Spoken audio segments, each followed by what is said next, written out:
All right, so I think we're on the air. We've got everyone. So we'll go ahead and kick this off. So the first question for this week was, what do you think it means that people are entitled to their own opinions but not their own facts? Hey, Lizzie, real quick, sorry. I think we all have to state our name at the beginning. Oh, yeah. Oh, sorry. Thanks. I'm Lizzie Knowlton.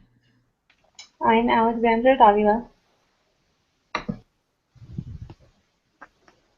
I'm Lauren Claspel. I'm Mackenzie Starkey. Nicole Hill. Jesse Lyon. Shelby Richens. My video is not working, but I am here. All right. So, restating the question, what do you think it means that people are all entitled to their own opinions but not to their own facts?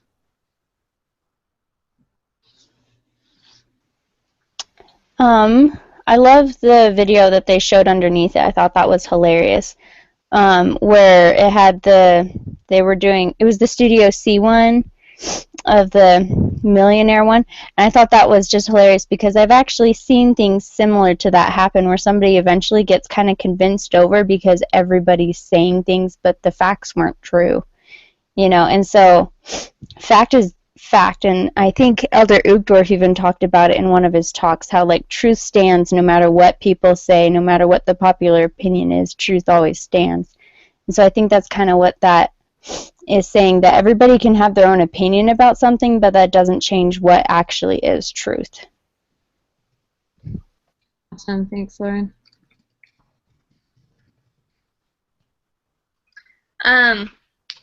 When we were doing for the discussion board, we had to research bad research papers and articles.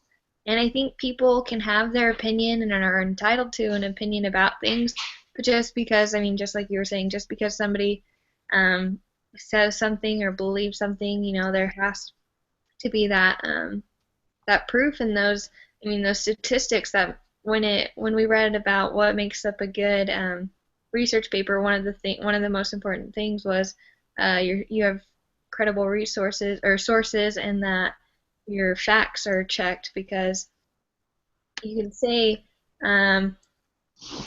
cherries are the greatest thing in the world, but statistically, can you back that up? That can be an opinion, but you have to be able to back that up. So that was a very bad example, but that's all I had. So. Kind of going along with that, I think it's also good to understand that even with statistical research, it does not always make something a fact. So you can have a statistic saying, like for cherries, right? Like monkeys love cherries. And you may have had a study and you can say 100% of the monkeys that we tested on with cherries loved them and they ate them all. You may have only had 5 monkeys. You may have it may have been skewed and different. So there's always more research that you need to do. And I think that it's very difficult for something to actually become a fact. So a lot of the times when there's facts that we understand and we know, it's because there's hundreds of years of research or extremely in-depth research that has, been going on for a very long time. So I think that's also very important to understand when thinking about opinions versus facts.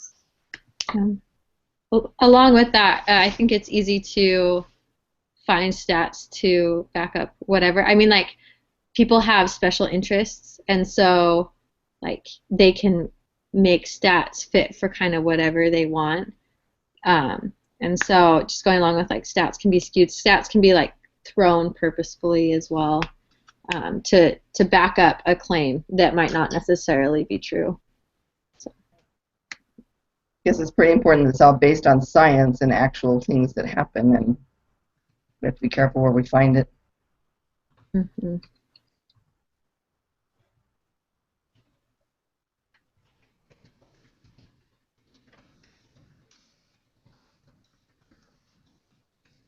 Just a second. Let me type that last thought down. Okay. Is there anything else anyone wants to say about this particular topic, about fact and opinion? Okay. So the next question that we have is, why can statements that begin with "I've heard" or "you know they say" be so dangerous when articulating your point? I think for this one, I mean, Mackenzie said it, I think, when she was talking, it's all about credible resources. I mean, if you say, like, oh, some people say, like, that gives you no basis of how to judge it. So it could be some people, like my mom, who has no knowledge of monkeys or cherries, whereas, like, some whatever kind of animal scientist that studies monkeys knows a lot about monkeys, or something like that. Like, the two are very different, and by knowing what they have their education and their knowledge in, you can gauge how much information they would actually know about the topic. So just giving some general "they say" or "I've heard" gives no presence of the reality and the truthfulness of the knowledge, I guess.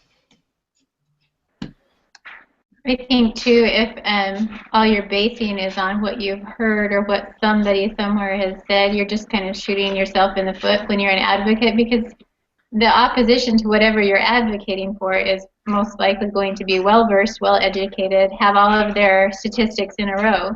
So if you can't come to the table to state your defense for what you're advocating, like, and base it off of fact and knowledge, they're going to eat you alive.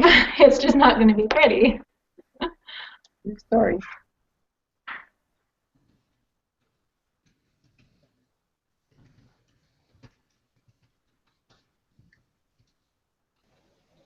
Just to add like support to what you guys were saying, I think I have a tendency to kind of be the skeptical one too. So if I like feel one way and I think one thing, and somebody comes up to me and they're like, well, my cousin says that this and this and that because she read this thing, I really don't believe most of what they're saying, because maybe their cousin did research something, but then somehow in the communication it got twisted or misunderstood or something. Like, it just kind of loses credibility when it's not a firsthand, like, this is what the actual research says. It's like, oh, well, I know someone who has read something, or I know someone who knows someone, or something like that. Just like the further away it gets from like firsthand account, the less likely I am to actually believe what they're saying. Like that thought. Yeah, no, that's great. Just to reemphasize like what everyone's saying, the past couple of days I haven't been feeling good, so I can go to WebMD, and I did, and put in my symptoms, and apparently I'm dying. Or I can go to a doctor, which I do have an appointment tomorrow, and it just goes back to that credible source, you know. Where are we getting our information? Who's saying what? Where's it coming from? So just to reemphasize that. I think from a slightly different angle too. Sometimes when I am talking about something that I actually am like somewhat knowledgeable about, or I know the source, sometimes we have a habit of saying, I've heard, or like, I heard somewhere that like blank and blank is true or something. And I think kind of going along with what everyone said and like Nicole said about being an advocate, like we shouldn't be maybe like embarrassed to make sure that people know that we like know what we're talking about. Because sometimes, I don't know, maybe you guys don't do that, but like you like dumb it down so people don't feel intimidated by what you're saying or something. And I think that that's okay to do in some circumstances, but like when it's something that you're passionate about or something that you're defending, like making a strong case and like being able to bring up those supports is important. I don't know if anyone else does that. So. I think you're right. So, all right. Any more comments on this? You good? Okay. So far we have learned the importance of having the doctrine in our hearts. Why do you think it is also important to have good science in our minds and our mouths? I think many of the things we've hit on already have kind of pointed towards this question, but does anyone have like any other thoughts they wanted to share about it? Yeah, one thought I had is that truth is truth. And if we remember right, the Holy Ghost testifies of truth. And that can happen in any kind of setting. And if we have our facts straight and our science straight, and we're testifying about the importance of something, that will come across to those with open hearts, and they will know that what we're saying is true. And we will know when people speak truth to us with that gift of the Holy Ghost as well, because the Holy Ghost testifies of all truth. I think in the scriptures it says that. I wish I had written down the reference for that, but the Holy Ghost testifies of the truth of all things.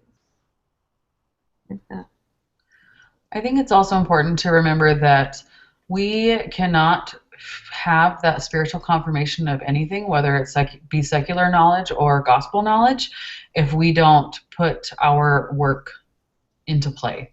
So I am not just going to get a testimony of the Book of Mormon by having it on my nightstand. I have to read it, and then I have to pray about it and receive that confirmation that it's true. And the same thing goes with when I'm studying for my exams. I can't just, or not necessarily studying, but like if I'm, like right now, I'm taking a developmental life plan style, whatever, psychology class. I don't even remember what it's called.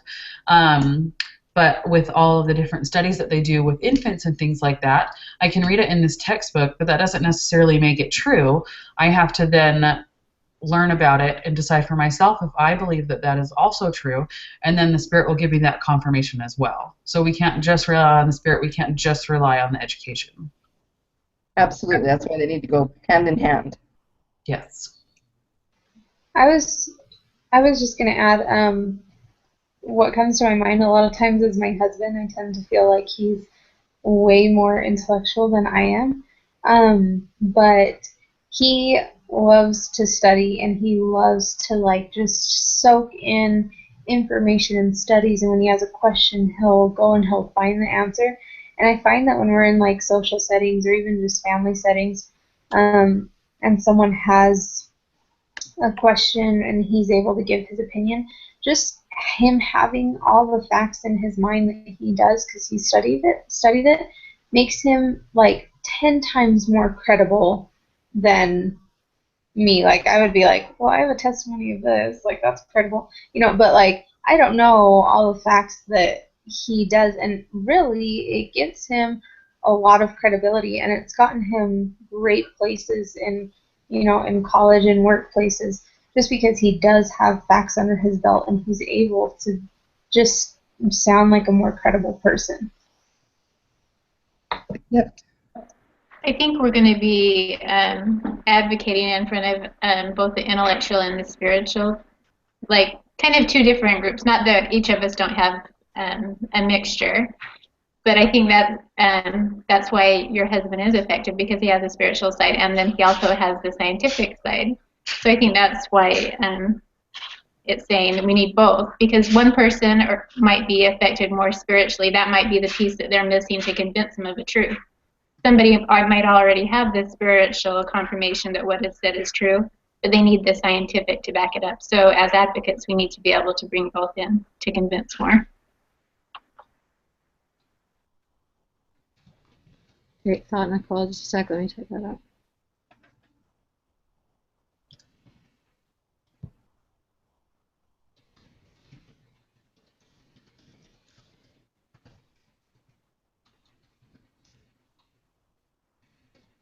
Okay.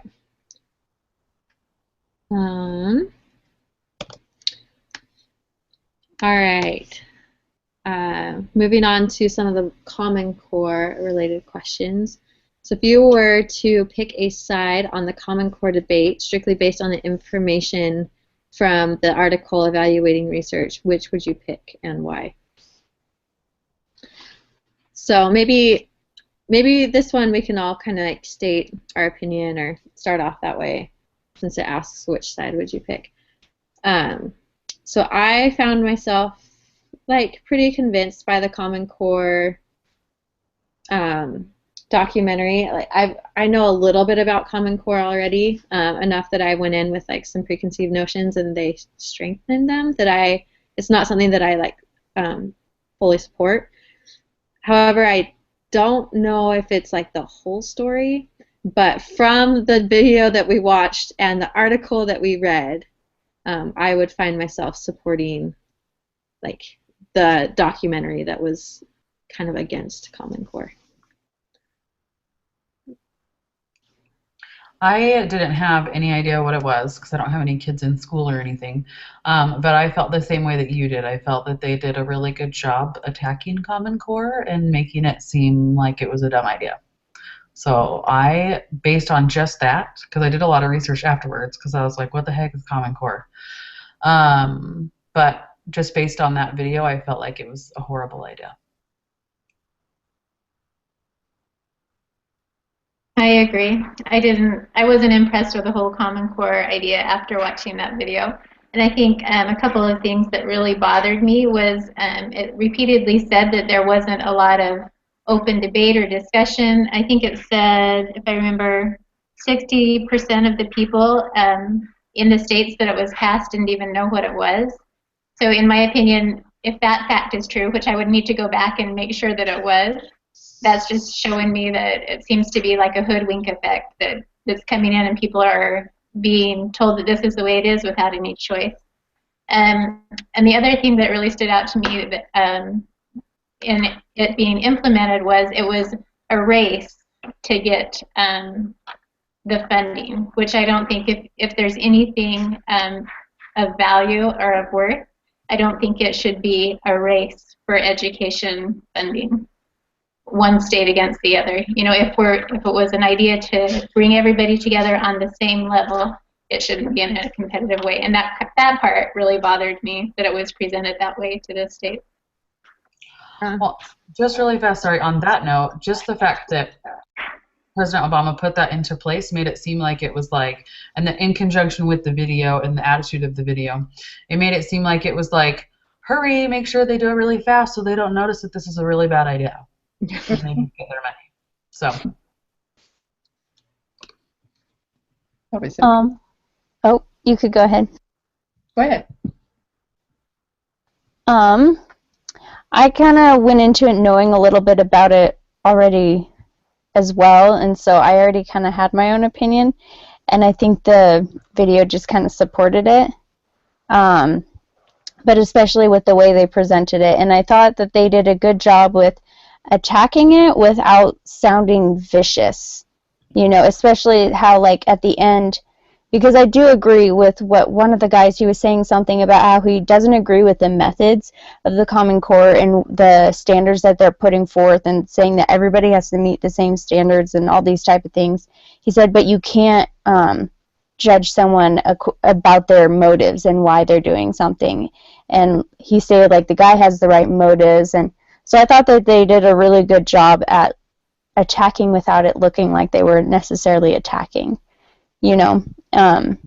But like, and I would have to agree with that statement too. I don't fully agree with the Common Core and the way that they're going about things, but I do agree that there does need to be some sort of change in the educational system.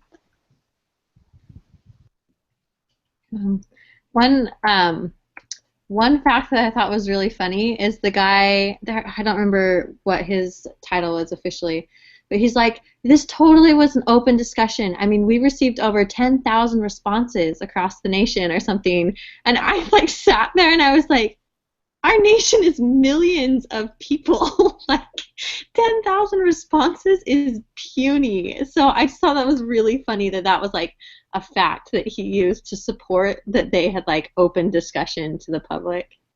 But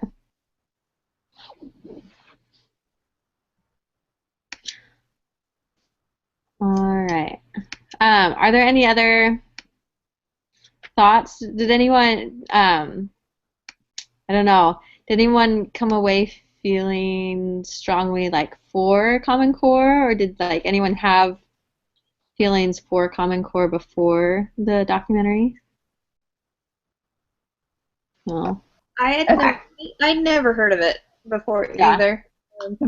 I no kids, and my siblings are older than that, so I'd never heard of it. They are in high school actually, so they still would probably be affected, but I'd never heard of it. So like Shelby, I did some research afterwards, And no, I don't think this is a credible source, but I'm going to use it anyway. For right now, I know I just talked about that, and that's horrible. But I did research, and I found something that said, a teacher said, I've never seen two kids alike, and in the sense that, the identity of the children are not the same. Like, they're all different in some way or another, and so therefore they are going to test differently, or they are going to react differently to different things, and that's okay. And so that's kind of why I was against it from what I saw.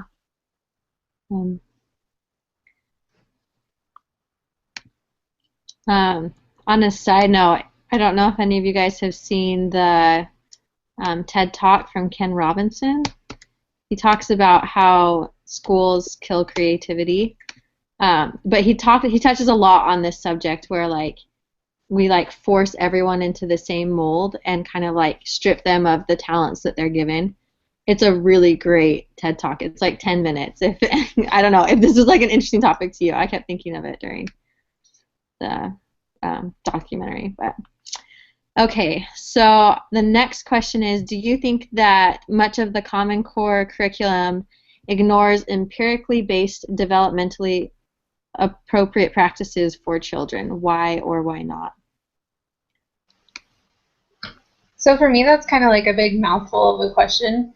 But if I if I am understanding it correctly, I think it kind of goes along with proven statistics that talk about the learning of each child, and this exact thing that children are unique and they develop in a unique way. One thing that I did like about the video is that it mentioned in writing, that the number one kind of make or break it thing for students in K through 12 is the involvement of parents in their schoolwork. And I think about it, and I think I have two great parents, but they were not involved at all with my schoolwork. And I remember going to school seeing that these girls and guys always had such beautiful and elaborate little posters, and mine was my crappy little 7th grade handwriting. And so I think about different things like that. It's I didn't have parents to help me study or teach me how to study. I had parents who loved me, and that was great, but that's the thing about this Common Core, I guess, for me, was that there's mothers and parents like my husband's who are on them, who are let's get this scholarship, let's get you straight A's, let's do this. And there's parents like my parents who are working 2 jobs and not having that opportunity to really help me and my siblings with school. Luckily, we are where we are, but I think that Common Core kind of ignores that. It's kind of just saying we're going to tell all the children that they need to perform to this standard, and yet half of the students don't have any of their parents involved. And that's proven. That's nothing that's surprising. That's a fact that the majority of American students do not have parent involvement in their homework. And so I think that that's a big flaw in Common Core, is expecting all students to perform at the exact same level to be college ready by the time they graduate, when they don't have that same preparation as the ideal standard. One thing that I've noticed, especially I'm a substitute teacher, and so I'm in the schools quite a bit, and I go to a variety of schools, regular public high schools. I go to an alternative high school as well, and the teachers that I see and that I sub for who are really good really help pander to the individuals. And one man in the video stated is that Common Core is trying to get everybody to the same standard to be able to get into college, into the best colleges, and that kind of leaves out the people who want to go to technical school, the people who aren't really great at standard education and have other ideas for careers, and they all come from such different homes, from children who are totally neglected to children who have parents who are overly involved. And so it's really important that individuals are helped. Common Core can help to a point because they're making sure that all the kids are getting the same type of math and the same type of writing skills, but in the wayside, it leaves a lot of other children out, and they're just not able to keep up, and they kind of get left behind in large classes especially. So it's really interesting to be in the schools and hear some of the teachers talking about how they hate Common Core and how it's really hurting them, and they're having to, try to push to get those scores up, and they would rather be teaching to the individual students and helping them on individual basis. And so it's really interesting to hear those arguments, and the video kind of really reiterated a lot of that about how it's pandering to students who are college bound pretty much, and not to people who have a lot of variety of needs. Yeah, I thought it was interesting that it talked about like the career college split that it was trying to teach to, because I had never really thought about that before. I personally, like, I'm doing college, but I feel like a better fit for me would have been like technical type degree, because I really like working with my hands. But anyways, I just feel like it brought up a really good point that like you can't teach to both. Like you need to teach, like if someone wants to do a career that is more technical, like they don't need the same skills as someone going to college. And by like teaching them, they're like overqualified for this position, but like by trying to also teach the college students like to possibly fit into a career right off, like you're under teaching them, and so it really doesn't fit for either group. I just thought, I don't know, I was like, oh, that's so I don't know, it'll be really interesting to see how this plays out in the long run. But There was one man who talked about how, and I think someone already touched on it a little bit, but we're requiring every single student across the nation to come to, or to meet the same standards, but we're getting kids from reservations, from big cities, from small towns, from farms, from all of these different places, from inner cities, all of these different things where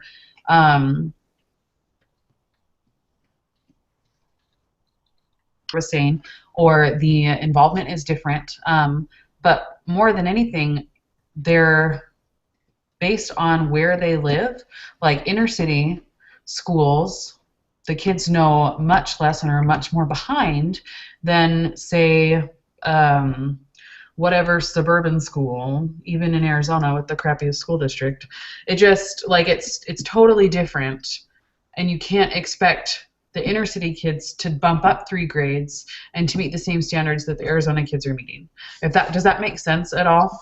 And it's just, it doesn't fit. It's not possible. And so, and it's like you were saying with the different learners, Lizzie, how you said you are better with your hands. I mean, there have been studies proven, and we've all taken tests in school to figure out what type of learners we are. And there's no way that one system with the same standards can meet every different type of learner. It doesn't work like that. And also, you can't, like, it really is such a thing as not good test takers. So it's not just, oh, I didn't study and I got a bad grade, I must not be a good test taker. That's not what it is. There are people that really can't do well on tests, that really stress about it, and that don't do well in that type of setting. And so you can't have a system that is completely based off of tests when that doesn't equate for probably the majority likely of the students that you're actually trying to teach. mm-hmm.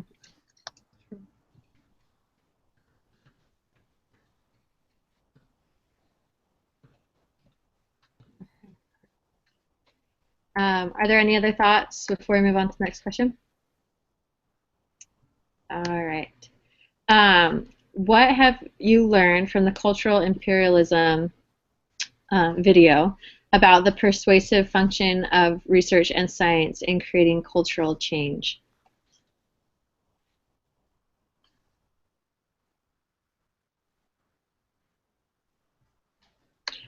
So I guess this might not be what the question is looking for, but when I think of this, I think of how successful the poorly credited resources are, like those that are creating the programs now that are replacing the really successful programs. So I don't know. I guess in my mind, I've learned that like money and influence can buy a lot, but it doesn't necessarily mean that it's the most sound or the correct thing to do or the correct research. I don't know. Does anyone have like other thoughts or interpreted the question differently? I think that this question is talking about the basically sexual propaganda that was going on in Africa. Mm-hmm. And I think basically what it's asking, and I guess my answer is the way, I think it was Uganda, right? Mm-hmm. Okay, so Uganda, how they had a non-scientific approach to their methods of trying to reduce the infection rate of AIDS, which was completely gospel based, not our gospel necessarily, but it's pretty much the same, but not a science based anything. And they were successful, but then a bigger country with the power and the money, with the financial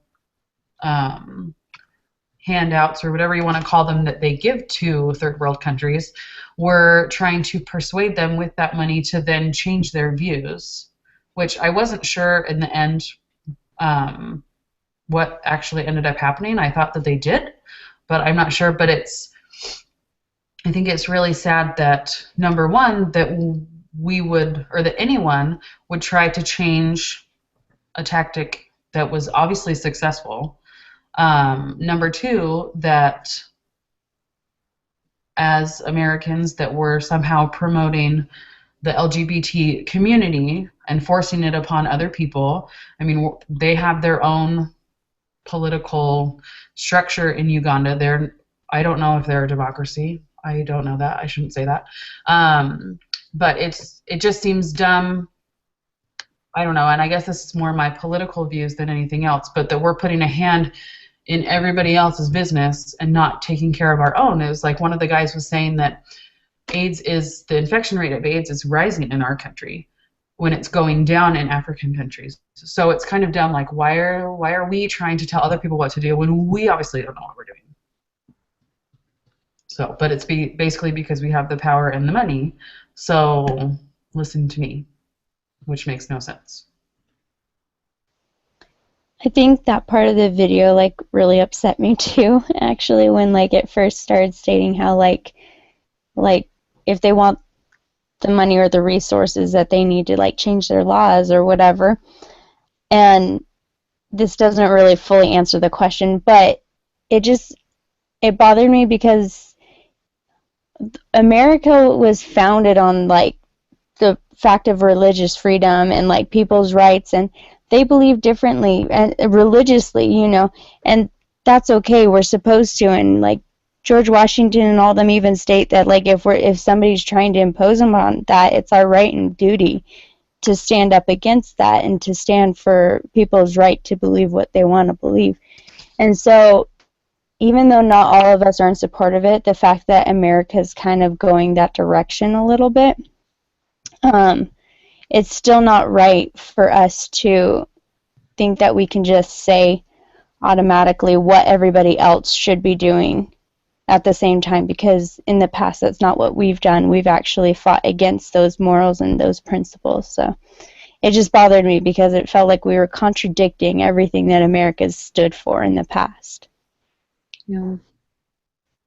Something that really frustrated me too was when the Jamaican judge was talking about like, the voice of our people has spoken and this is not what we wanted. And it made me think back to like years ago when states were voting on this topic individually and how like the people of each state spoke, and then it's like since been overturned by a federal ruling. And I don't know. It made me like think like, wow, how times have changed even since this documentary, in that like in our own country, like things like that are being kind of cast aside.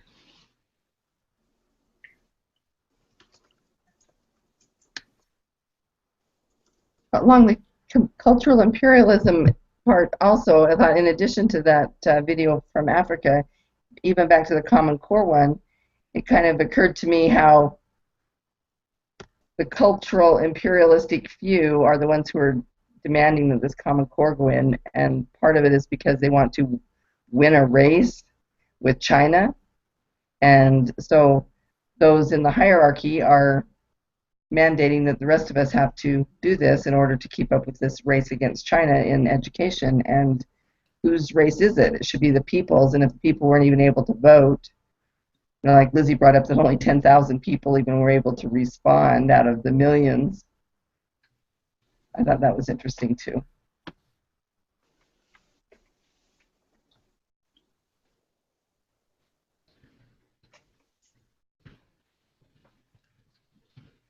I'll just finish typing that up.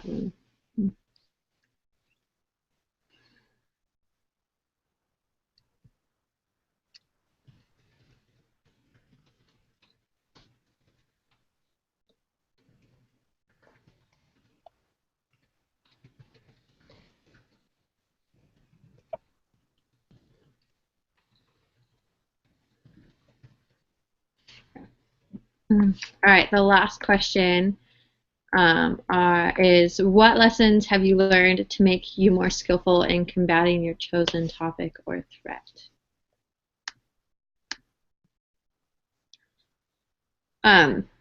For me, so my threat is pornography. I think, Jesse, you're doing it as well. Yeah. And as on one of the discussion boards, we had to find like that bad research, and so I found one like that was stating like lauding pornography and its positive effects.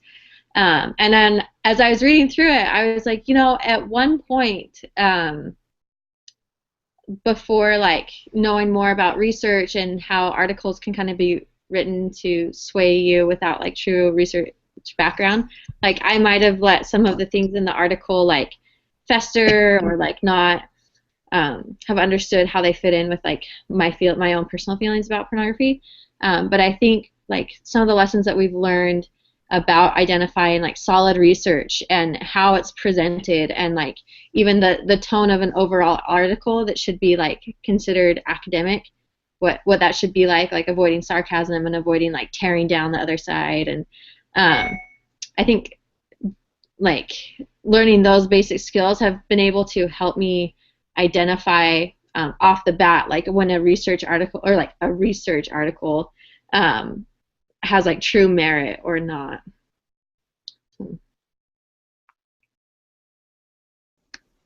This one will actually. Oh, that's weird. Sorry, I'm getting feedback. It's gonna be bad. So mine is actually about education, and it's about parents' involvement in education. So Alexandra, I'm really glad that you brought up, I think it was you actually, that one thing that it said in there about the importance of parent involvement in schools, and that's what it's all about, for my threat, the one that I'm researching. And so this was really helpful to me to figure out kind of ways in which that I can gauge the credibility of different sources, and I can kind of do my best to eliminate their personal attitudes, but just the basic research of things, because it seemed like a lot of people in the video were more attitude-based than research-based, and so that was difficult to not then be swayed by them, and I think all of us kind of felt that way, but that it's more important to search for actual studies and not even necessarily articles. I don't know. I'm still a little bit overwhelmed, but I think that focusing on studies more than, you know, videos like this got me all amped up, and I'm like so excited to do it, but now I'm a little bit turned one-sided a little bit. So yeah. Throughout the week I've seen like a couple of articles from like periodicals or something that would really work well for this writing assignment this week for me. But at the same time, I've learned to kind of steer clear of those because they haven't done any of their first-hand research and they don't offer any statistics. It's mostly just opinionated.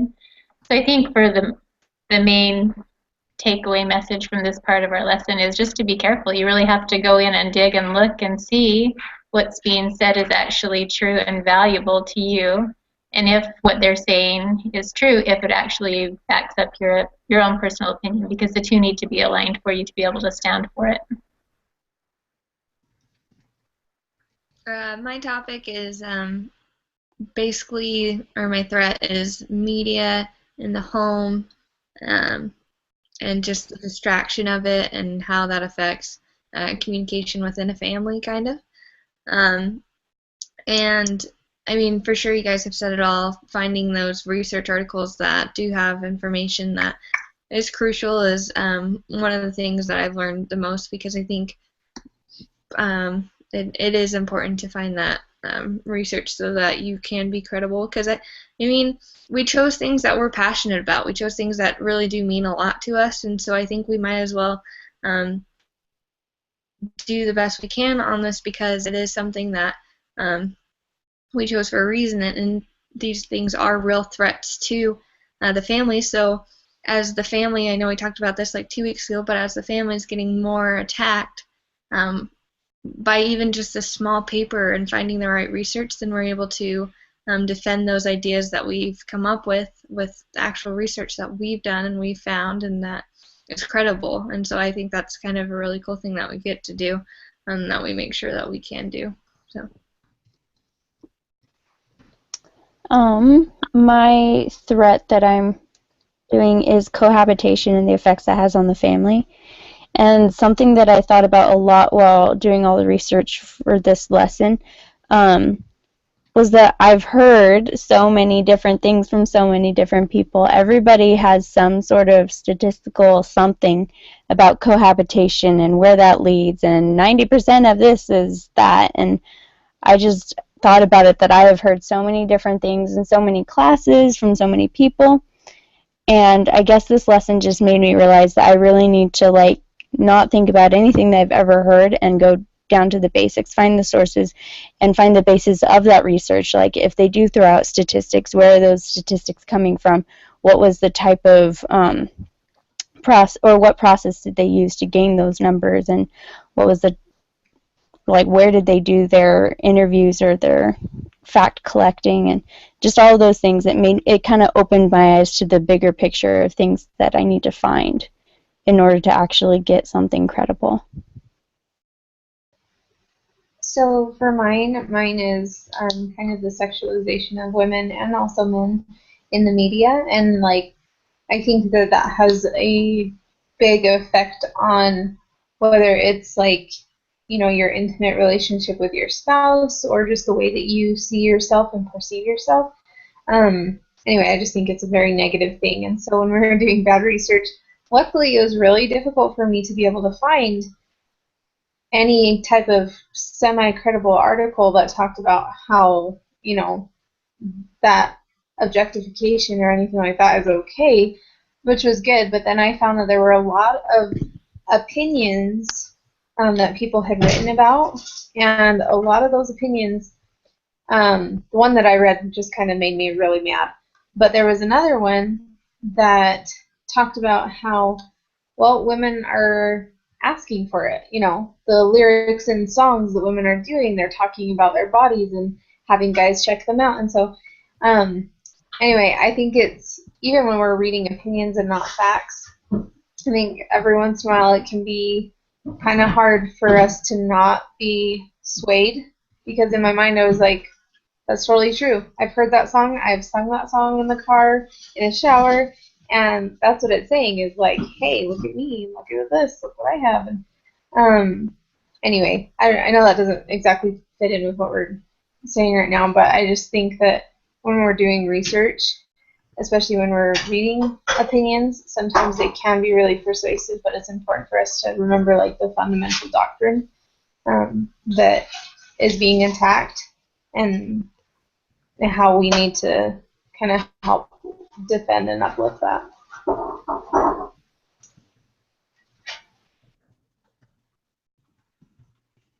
Cool.